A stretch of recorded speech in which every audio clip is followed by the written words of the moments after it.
it collapsed.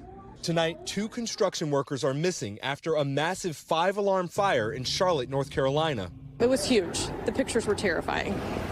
The rapidly moving flames began around 9 a.m., taking over an apartment building under construction. A very fast-moving fire, high heat conditions, well over 2,000 degrees. And as a construction site is open, a lot of wood is exposed. The dense smoke could be seen for miles, the mayor warning residents to stay indoors. It was very hot in the smoke, the water in my eyes. It was insane. I've never experienced anything like this. More than 90 firefighters responded. Officials say rescuing 15 workers from the construction site, including one pulled from a crane and taken to the hospital.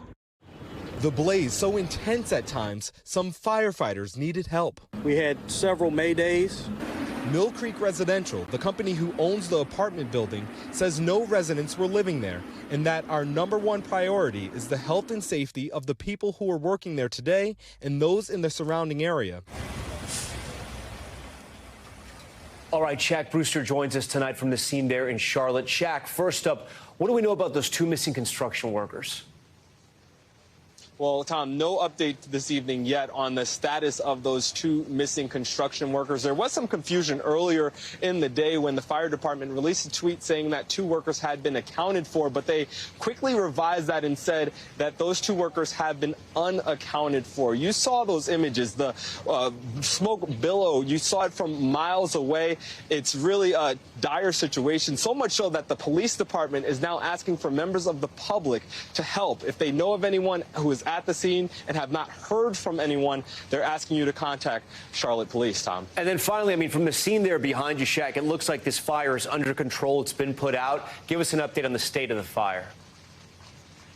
That's right, largely under control, but I'll tell you, you still see firefighters at the scene. They're currently still putting water onto what was left of that apartment complex. The chief, when we heard him speak earlier today, said that you can expect his team to be here for some time, and that's just talking about dealing with the fire. Then there's also the fact of the investigation. There's still no clues, no word on what actually caused this fire, but the chief said the investigation into the cause is just beginning. Tom? Okay, Shaq Brewster for us. Shaq, we appreciate it. Thanks for watching our YouTube channel. Follow today's top stories and breaking news by downloading the NBC News app.